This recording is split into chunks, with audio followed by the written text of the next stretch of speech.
प्यारे बच्चों, इससे पहले हमने पदार्थ के बारे में पढ़ा, फिर पदार्थ की अवस्थाओं के बारे में पढ़ा। आज हम पढ़ते हैं क्या पदार्थ की अवस्थाएं बदलती हैं, यानी ठोस जो है वो गैस में बदलता है, गैस जो है वो ठोस में बदल सकती है या नहीं, या द्रव में बदल सकती है कि नहीं, इस बारे में पढ़ते हैं।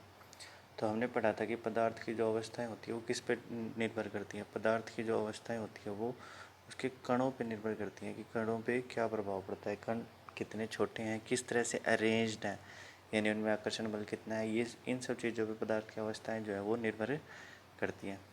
ठीक है। अब ये कहता है कि दो चीज़ों के कारण पदार्थ की जो अवस्थाएं हैं वो बदल सकती हैं। इस ठोस सॉलिड में बदल सकते हैं, मतलब सॉलिड जो है वो गैस में बदल सकते हैं, द्रव में बदल सकते हैं, द्रव जो है वो गैस में बदल सकते हैं। दो कौन से प्रभाव, एक कहता है टेम्परेचर का प्रभाव, तापमान के प्रभाव के कारण, दूसरा दाब के प्रभाव के कारण। ठीक है। तो सबसे पहले हम देखते हैं कि तापमान के प्रभाव के कारण क्या होता है। ठीक ठीक है। तो जब भी हम किसी भी, चाहे सॉलिड हो, लिक्विड हो या गैस हो, जब भी हम किसी भी ठोस की, पहले हम ठोस की बात करते हैं, ठोस द्रव में कब बदलता है। ठीक है। जब भी हम ठोस पे क्या करते हैं, तापमान देते हैं। ठीक है, ऊर्जा दे रहे हैं, तापमान दे रहे हैं, तो इसके कण जो होंगे, इसके अंदर जो कण होंगे वो उस ऊर्जा को ग्रहण करेंगे। ग्रहण करेंगे तो वो इधर उधर मूव करना स्टार्ट करेंगे, यानी भागना शुरू करेंगे। ऊर्जा ग्रहण करते ही जो कण है वो क्या करेंगे, मूव करना स्टार्ट कर देंगे, यानी तेज़ी से कंपन करेंगे। फिर तेज़ी से कंपन करने के बाद उनके बीच का आकर्षण बल, जिसके कारण वो एक दूसरे से बंधे हुए हैं, वो ख़त्म हो जाएगा और फिर ये अलग अलग होकर स्वतंत्र रूप से मूव करना स्टार्ट करेंगे, यानी स्वतंत्र रूप से घूमना स्टार्ट कर देंगे। ठीक है, गति करना स्टार्ट कर देंगे। जब ऐसा होगा तो ये सॉलिड जो है ये किस में बदल जाएगा, द्रव में। किस में बदलेगा, द्रव में। जब ऐसा होगा तो ये ठोस किस में बदल जाएगा, द्रव में बदल जाएगा। ठीक है। हमने क्या कहा है कि जब हम किसी भी ठोस को तापमान देते हैं तो उसके कण क्या करते हैं, गतिज ऊर्जा बढ़ा देते हैं, यानी उसके कण जो ऊर्जा ले लेते हैं वो बढ़ी हुई ऊर्जा के कारण वो अधिक तेज़ी से कंपन करते हैं। कंपन करने के कारण उनके आकर्षण बल, उनके बीच में जो आकर्षण बल होता है वो क्या हो जाता है, कम हो जाता है और वो उसको तोड़ देते हैं। इसी कारण वे अपने नियमित स्थान को छोड़कर स्वतंत्र होकर गति करने लगते हैं। ठीक है। एक ऐसी अवस्था आती है जब ठोस पिघल कर क्या हो जाता है, द्रव में परिवर्तित हो जाते हैं। मतलब जब उनके कणों का आकर्षण बल बिल्कुल ख़त्म हो जाएगा, वो एक दूसरे से दूर भागना स्टार्ट कर देंगे। ठीक है। दूर भागना स्टार्ट कर देंगे तो किस में बदल जाएंगे, द्रव में बदल जाएंगे। ठीक है। तो जिस तापमान पर कोई ठोस पिघल कर, ऐसा तापमान जिस पर कोई फिक्स तापमान, ठीक है, जिस तापमान पर कोई ठोस पिघल कर द्रव बन जाए उसे क्या कहते हैं, उसका गलनांक कहते हैं। तो हमें समझ में आ गया गलनांक किसे कहते हैं, ऐसा तापमान जिस पर कोई ठोस पिघल कर क्या बन जाए, द्रव बन जाए, उसको हम लोग क्या कहेंगे, गलनांक कहेंगे। अब हम देखते हैं कि बर्फ़ का गलनांक कितना होता है। बर्फ़ का गलनांक कितना होता है, पहली बात यह है कि जो तापमान है, तापमान का जो स्टैंडर्ड मात्रक है, तापमान जो है, तापमान का जो अंतर्राष्ट्रीय मात्रक होता है वो हमारा क्या होता है, केल्विन होता है, कि ना कि डिग्री सेल्सियस। ठीक है। तो अब ये कहता है कि हम केल्विन को, अब ये कह रहा है बर्फ़ का स्टैंडर्ड, बर्फ़ कितने डिग्री पे जमती है, 0 डिग्री सेल्सियस पे, यानी 273.16 केल्विन पे। कि डिग्री सेल्सियस जो है, जो 0 डिग्री सेल्सियस है वो कितने के बराबर होती है, 273.16 केल्विन के बराबर होती है। ठीक है। तो बर्फ़ कितने डिग्री पे जमती है, 0 डिग्री सेल्सियस पे। ठीक है। बर्फ़ पिघलती कितने पे है, 0 डिग्री सेल्सियस पे ही पिघलना शुरू करती है। ठीक है। तो 0 डिग्री सेल्सियस 273.16 केल्विन पे कितना होता है हमारा, ये क्या है हमारा, केल्विन। फिर कहता है कि केल्विन, अगर हमने डिग्री सेल्सियस से केल्विन में बदलना है तो हम क्या करेंगे, दो डिग्री सेल्सियस में दिया हुआ है कोई भी, उसको केल्विन में बदलेंगे तो हम 273.16 को हम नहीं लेते हैं अपने सुविधा के लिए, हम कितना जोड़ेंगे उसमें, 273। तो किस में बदल जाएगा, केल्विन में। और अगर केल्विन में दिया है, यहाँ लिखा है अगर केल्विन में दिया है, तो केल्विन में दिया है, ये रहा केल्विन में अगर दिया है तो हम उसमें -273 घटा देंगे, -273 घटा देंगे। अब देखते हैं कुछ क्वेश्चंस, जैसे, और ये बहुत इंपॉर्टेंट क्वेश्चंस हैं। पहला है 300 केल्विन, ये दिया है, इसको डिग्री सेल्सियस में कन्वर्ट करना है। अभी हमने बताया केल्विन में दिया है, डिग्री सेल्सियस में कन्वर्ट करना है, 273 घटा देंगे तो 300 -273 कितना बचेगा 27। 27 हमारा क्या है डिग्री सेल्सियस में आया, क्योंकि ये केल्विन में था और हमें पता है कि केल्विन जो है वो किसके बराबर होता है -273 डिग्री सेल्सियस के बराबर होता है, इसीलिए हमने डिग्री सेल्सियस में कन्वर्ट करने के लिए इसको घटा दिया। नेक्स्ट ऐसे ही है 573 केल्विन। 573 को हम किस में से -273 कितना बचेगा 300 बचेगा, तो 300 क्या करेगा केल्विन में बदल गया। ठीक है। नेक्स्ट एक और क्वेश्चन है, निम्नलिखित तापमान को केल्विन इकाई में परिवर्तित कीजिए। अब केल्विन में करना है तो 25 डिग्री सेल्सियस दिया हुआ है, इसमें कितना जोड़ देंगे 273 केल्विन जोड़ देंगे। ठीक है, ये किस में बदल जाएगा केल्विन में, कितना हो जाएगा 8 9 और 298 केल्विन। ठीक है। नेक्स्ट हम देखते हैं 373 डिग्री सेल्सियस। 373 डिग्री सेल्सियस को भी हम ऐसे ही बदल सकते हैं। कैसे बदलेंगे 373 में कितना जोड़ेंगे 273 जोड़ेंगे, कितना बनेगा 646 केल्विन। ठीक है। अब ये नेक्स्ट क्वेश्चन पूछता है कि किसी ठोस की गलने की प्रक्रिया में आपने देखा होगा, आपने बर्फ़ को ऑब्जर्व किया होगा। ठीक है। अब हम देखते हैं कि आपने देखा होगा कि गलने की प्रक्रिया के दौरान गलनांक पर पहुंचने के बाद, ऐसा तापमान जहां पे पहुंचने के बाद कोई भी चीज़ गलना स्टार्ट कर दे यानी गलना शुरू हो जाए, उसके बाद वो संपूर्ण रूप से पिघल जाती है लेकिन उसका तापमान नहीं बदलता। आपने बर्फ़ में देखा होगा कि बर्फ़ जो है पूर्ण रूप से पिघल जाती है लेकिन उसका तापमान बदलता नहीं है। ये पूछता है ऐसा होता है क्यों है, हम तो तापमान दे रहे हैं, ये बर्फ़ है, इसको हमने एक बीकर में रखा, इसको ऊर्जा देना स्टार्ट की, जैसे जैसे तापमान हमारा इसका 0 डिग्री सेल्सियस से ऊपर पहुंचना शुरू होगा ये पिघलना शुरू हो जाएगी। लेकिन जब पिघलना शुरू हो जाती है तो इसका तापमान बदलता नहीं है, इसका तापमान बदलता नहीं है बल्कि फिक्स रहता है। ऐसा क्यों होता है? ठीक है, ऐसा होता है गुप्त ऊष्मा के कारण। किसके कारण होता है? गुप्त ऊष्मा के कारण। हम इसको तापमान दे रहे हैं लेकिन वो गुप्त ऊष्मा क्या करती है, देखिए तापमान में बिना किसी वृद्धि दर्शाए जब बर्फ़ पिघलती है तो जो हम ऊर्जा दे रहे हैं वो ऊर्जा क्या करती है, बर्फ़ जो है अवशोषित करती है। ठीक है, अवशोषित करती है। और ये अवशोषित ऊष्मा कहाँ जाती है? ये अवशोषित ऊष्मा को ही हम लोग क्या बोलते हैं? गुप्त ऊष्मा। कौन सी ऊष्मा बोलते हैं? गुप्त ऊष्मा।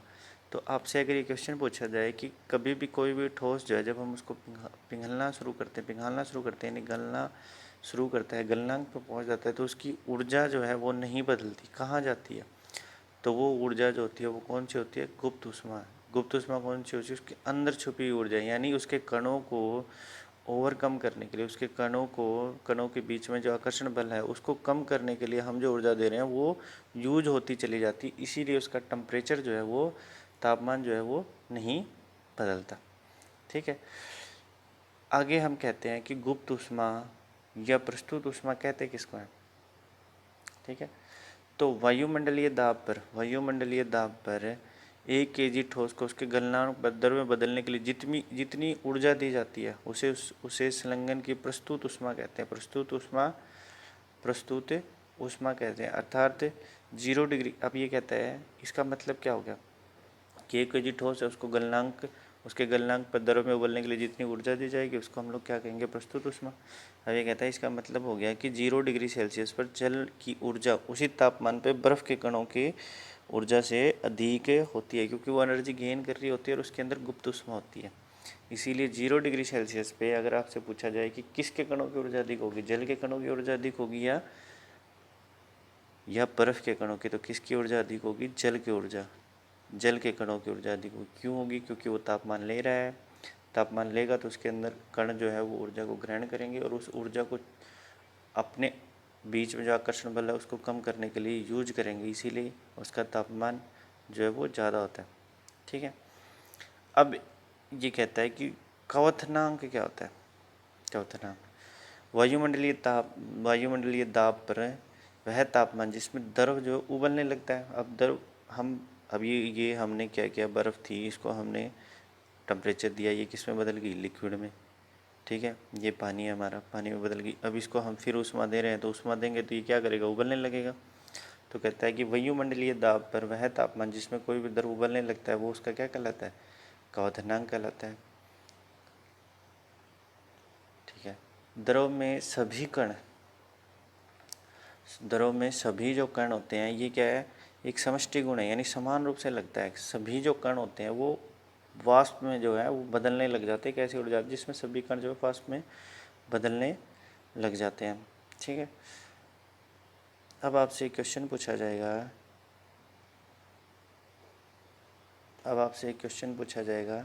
कि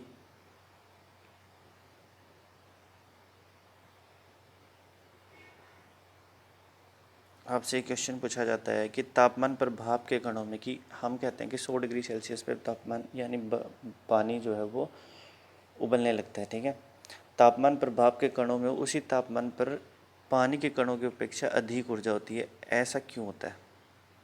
क्वेश्चन समझ में आया? ये कह रहा है कि भाप के जो कण होते हैं उसके अंदर ऊर्जा ज़्यादा होती है, भाप के जो कण हैं उसके अंदर ऊर्जा ज़्यादा होती है, ऐसा क्यों होता है?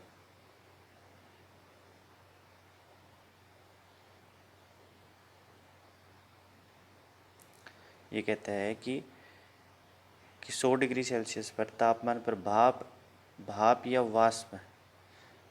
वाष्प के कणों में उसी तापमान पर पानी के कणों की अपेक्षा अधिक ऊर्जा होती है।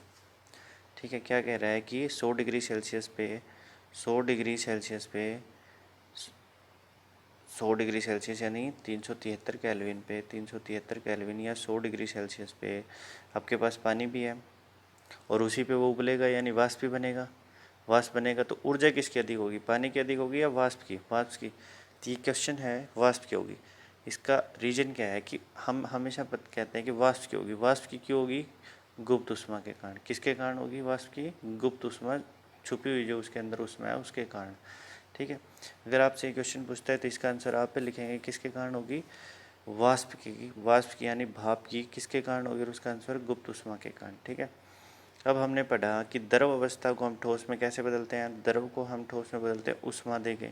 क्या देके? ऊष्मा देके। ऊष्मा देते हैं तो इसके कणों के बीच में जो आकर्षण बल होता है वो कम हो जाता है और फिर वो स्वतंत्र रूप से गति करते हैं, यानी ठोस किस में बदल जाते हैं? द्रव में बदल जाते हैं।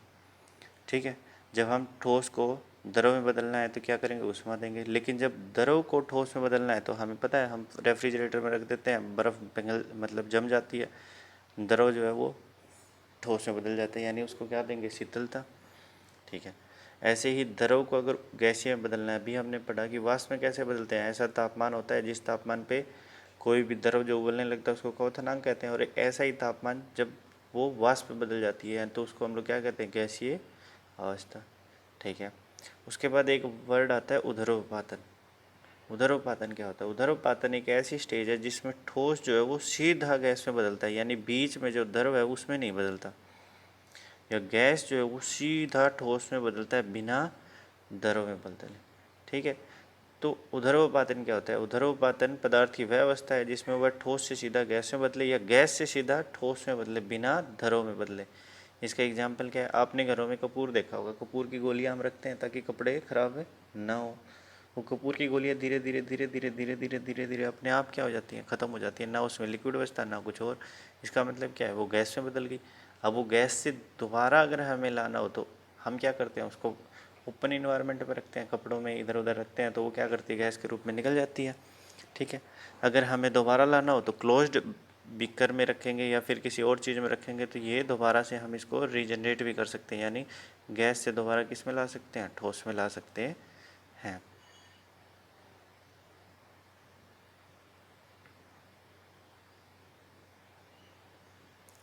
एक और एग्जाम्पल हम देखते हैं जो आपकी एनसीईआरटी की बुक में दिया हुआ है, अमोनियम क्लोराइड।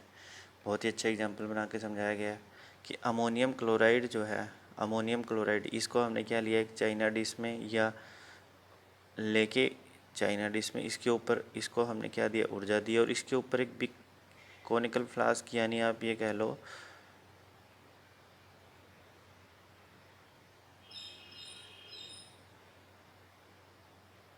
जी लगाई गई है। ठीक है, इसके ऊपर रुई लगा दी गई है, कॉटन, ताकि इसको क्लोज कर दिया गया, कहीं से भी स्पेस ना हो। जब हम इसको ऊर्जा देंगे तो अमोनियम क्लोराइड जो है वो ठोस से सीधा किस में बदलेगा? ये ठोस है, ठोस से किस में बदलेगा? गैस में बदलेगा। अब ये गैस में बदलेगा तो गैस को निकलने के लिए जगह चाहिए ना, हमने ऊपर कॉटन लगा दिया तो निकलेगी नहीं। तो ये क्या करेगी? धीरे धीरे जब इसमें से टेम्परेचर हटा लेंगे तो धीरे धीरे जम जाएगी इसके साइडों में। धीरे धीरे जम जाएगी। हमने पढ़ा था ना कि गैस है या द्रव है, उसको अगर हमने किस में लाना है, गैस को अगर हमने द्रव में लाना है तो हम क्या करते हैं, दाब देते हैं उसके ऊपर। ये आगे पढ़ेंगे, ठीक है। कम दाब देंगे और टेम्परेचर कम करेंगे, ठीक है। तो यहाँ पे क्या हो रहा है, ये धीरे धीरे जम जाएगी। यही साइड में दिखा रखा है कि ये जम गई है साइड में, ठीक है। तो ये क्या है, ठोस से सीधे गैस में बदली, लिक्विड में नहीं बदली। और गैस से फिर सीधे किस में बदली, ठोस में, जब तापमान हटा दिया। तो ध्रुवपातन हम इसी को बोलते हैं। ध्रुवपातन क्या होता है, जब ठोस से सीधा किस में बदले, गैस में। ठोस से सीधा किस में बदले, गैस में। और गैस से हमारे किस में बदले, गैस से ठोस में, और ठोस से गैस में, द्रव में बिना बदले, उसी को हम उदरोपातन कहते हैं। आगे देखते हैं। अब ये कहता है कि दाब परिवर्तन का क्या प्रभाव होगा। हमने दो ही चीज़ें पढ़ी थी, एक बड़ा तापमान का हमने देख लिया। अब हम देखते हैं दाब परिवर्तन का क्या प्रभाव पड़ेगा। तो दाब परिवर्तन ये कह रहा है कि मान लीजिए हमने क्या लिया, कोई सिलेंडर लिया, उसमें पिस्टन लगा दिया, इसमें क्या है, गैस के कण है, ठीक। जब हम इस पिस्टन को दबाएंगे, यानी संपीड़ितता करेंगे, यानी संपीड़न करेंगे, दबाएंगे, दाब डालेंगे, तो ये क्या होंगे, कण पास पास आ जाएंगे। और दाब डालेंगे तो और पास पास आ जाएंगे। इस पास पास आने से क्या होगा, ये जब ये गैस के कण थे, ये पास पास आ गए, इनमें स्पेस है लेकिन कम हो जाएगा। तो हमने पढ़ा था कि जिनमें स्पेस होता है, यानी रिक्त स्थान तो है लेकिन कम है, वो हमारे क्या होते हैं, द्रव होते हैं। और उनका टेम्परेचर, ये सब किस पे हो रहा है, टेम्परेचर जो है वो कम रखना है, तापमान जो है वो कम रखना है, ठीक है। तो आगे हम देखते हैं कि किसी भी द्रव को, किसी भी गैस को अगर द्रव में बदलना है तो हम क्या करेंगे, उसको दाब बढ़ाएंगे और तापमान घटा देंगे। ये बहुत इंपॉर्टेंट है, याद रखना है आपको कि दाब को बढ़ाने पे और तापमान घटाने पे द्रव जो है वो किस में बदल जाता है, गैस जो है वो किस में बदल जाती है, द्रव में, ठीक है। तो तापमान घटाने पे और दाब बढ़ाने पे गैस जो है वो किस में बदलेगी, द्रव में, ठीक है। आगे हम देखते हैं कि द्रव से अगर ठोस बनाना है तो हमने क्या करना पड़ेगा, जमाना पड़ेगा, यानी उसको ठंडक देनी पड़ेगी। लेकिन ठोस से अगर द्रव बनाना है तो हम एक पढ़ा था गलनांक, ठीक है, उसी को हम लोग संगलन भी बोलते हैं, ठीक है।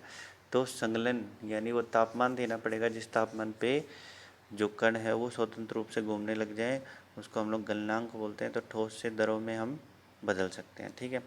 द्रव से हमने गैस में बदलना है तो उसको और तापमान देंगे, तो उसको किस में बदल जाएगी, वाष्प में। किस में बदल जाएगी, वाष्प में। लेकिन गैस से अगर हमने द्रव बनाना है तो फिर उसको क्या देना पड़ेगा, कम टेम्परेचर, कम, अभी पढ़ा था, कम टेम्परेचर देना पड़ेगा और दाब बढ़ाना पड़ेगा, उसको हम लोग क्या बोलते हैं, संघनन, ठीक है।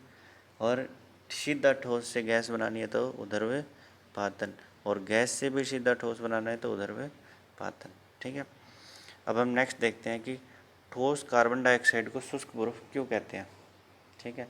ये क्वेश्चन देखते हैं कि हम ठोस कार्बन डाइऑक्साइड को शुष्क बर्फ क्यों कहते हैं। अब ये ठोस कार्बन डाइऑक्साइड क्या होती है, जब हम कार्बन डाइऑक्साइड को, ठोस कार्बन डाइऑक्साइड क्या होती है, सबसे पहले ये देखते हैं। जब हम कार्बन डाइऑक्साइड को उच्च दाब पर संग्रहित करते हैं तो उसको ठोस कार्बन डाइऑक्साइड कहते हैं, समझ में आया। जब कार्बन डाइऑक्साइड को उच्च दाब पे यानी ज़्यादा दाब पे हम क्या करते हैं, संग्रहित करते हैं, कलेक्ट करते हैं, तो उसको हम लोग क्या कहते हैं, ठोस कार्बन डाइऑक्साइड। अब ये कहता है कि ठोस कार्बन डाइऑक्साइड को शुष्क बर्फ क्यों कहते हैं। तो इसका रीज़न क्या है कि जब हम वायुमंडलीय दाब पर, किस पे, वायुमंडलीय दाब पर कार्बन डाइऑक्साइड को वायुमंडलीय दाब पर कार्बन डाइऑक्साइड को द्रव अवस्था में बिना लाए सीधे गैस में परिवर्तित करते हैं। क्या कर रहे हैं हमें, वायुमंडलीय दाब पर, वायुमंडलीय दाब 1 एटमॉस्फेयर रखना है अपने, ठीक है, ठीक है। 1 एटमॉस्फेयर पे जो ठोस CO2 है उसको सीधा किस में ला रहे हैं, गैस में बदल रहे हैं, ठीक है। तो वो हमारा क्या कहलाएगा, सॉलिड कार्बन डाइऑक्साइड, शुष्क कार्बन डाइऑक्साइड, जिसको हम लोग क्या बोलते हैं, ड्राई आइस, ठीक है। उसको हम लोग क्या बोलते हैं, ड्राई आइस, ठीक है। अब कुछ क्वेश्चंस देखते हैं एनसीईआरटी के, ठीक। पहला ही क्वेश्चन है, निम्नलिखित तापमान को सेल्सियस में बदले। ये हमने पहले ही देख लिया था कि कैसे कैसे बदलते हैं। जैसे इसने दिया है 300 केल्विन, 300 केल्विन को 300 केल्विन को अगर सेल्सियस से बदलना है तो 273 हम घटा देंगे, कितना बचेगा, 27। ऐसे ही नेक्स्ट है 573 में से 273 घटा देंगे। नेक्स्ट 250 और 100 डिग्री सेल्सियस, तो 273 दोनों में जोड़ देंगे। ठीक है, तो 250 में 273 जोड़ेंगे तो कितना बनेगा, 250 प्लस 273 आपका 3 5 7 12, तो 4 1 5 523 आ जाएगा। ठीक है, ऐसे ही 100 डिग्री सेल्सियस में जोड़ेंगे तो कितना हो जाएगा, 100 प्लस 273, ये कितना हो जाएगा हमारा 373 केल्विन। ठीक है, आपको सम करना है। ठीक, अभी कहते हैं किसी पदार्थ की अवस्था परिवर्तन के दौरान तापमान स्थिर क्यों रहता है, ये आपको पढ़ाया था। क्यों रहता है, गुप्त ऊष्मा के कारण। किसके कारण, गुप्त ऊष्मा के कारण। वायुमंडलीय गैसों को दरों में परिवर्तित करने के लिए कौन सी विधि सुझाइए। वायुमंडलीय गैस है, उसको दरों में परिवर्तित करना है, तो हमने क्या करना पड़ेगा, तापमान यानी टेम्परेचर जो है वो कम रखना है, तापमान कम रखना है, और तापमान कम रखना है, और